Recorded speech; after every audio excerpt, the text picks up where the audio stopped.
Chapter 13, Rook versus two minor pieces. I will concentrate on rook versus bishop and knight, as this occurs most often in practical play, and is also quite difficult, in fact. It is an open question how many pawns the rook needs to compensate for the two minor pieces. In the opening and middle game, usually 2 pawns are needed, and sometimes even 2 pawns are insufficient, as there are more pieces to cooperate with the minor pieces, which makes the value of the minor pieces higher. The more pawns are exchanged, the more open the position gets, usually the stronger the rook becomes, as it is not obstructed by pawns, and especially an active rook can work wonders in a pure endgame. Then 1 pawn may be sufficient, or sometimes even 0 pawns, depending on the circumstances, as we will see in the future clips. And the minor pieces want to have control. The rook should have no targets. Then, especially good, of course, it is if the rook must defend its own pawns. A job a rook doesn't like at all.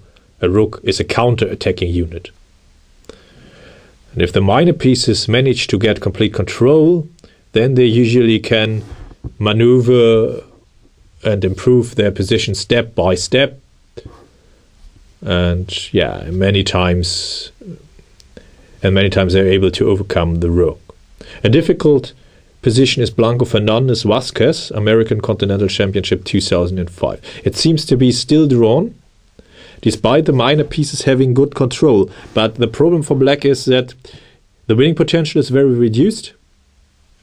And black's king and knight, the bishop is very, very strongly placed, but black's king and knight have at the moment difficulty to activate themselves, as white's pieces are so actively and strongly placed. In the game, black played king g8, which was an inaccuracy, as now white can draw relatively easily. How did Blanco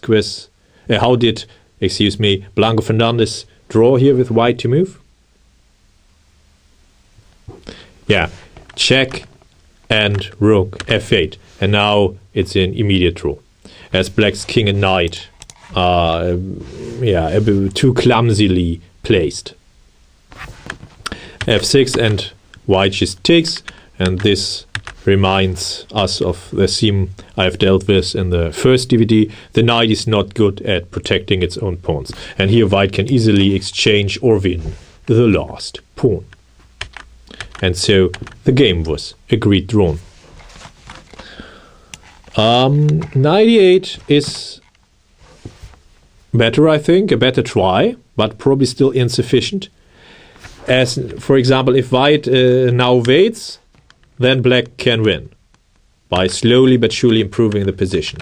After king f5, knight h5 threatens knight g3, and this forces white further back, and then black can improve the king. And if the rook protects the pawn, this is absolutely no job for the rook. Then black can improve the king first and the knight later to get space for further improvement of the king. The following maneuvers, black wants to improve the king or to get in the undermining move f5. But okay, with the undermining move, black can wait until everybody is optimally placed. This is always good, tying the rook down passively, and now black can try some tricks. The knight may also be able to come here or here, is very flexible. Check, check, check, and black has restored coordination, and now sooner or later f5 will come with decisive effect.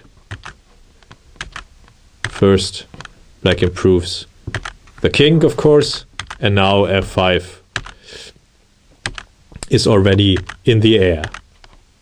Now everything is ready and black can play the undermining move. And then black can win despite the reduced material. But black's pieces form a good barrier against white's king, keeping it at bay, and the rook must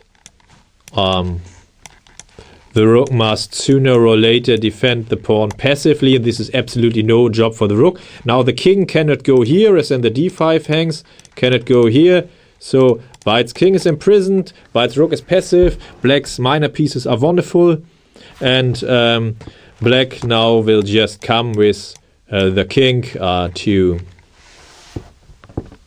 c5, and this will decide the issue in black's favor.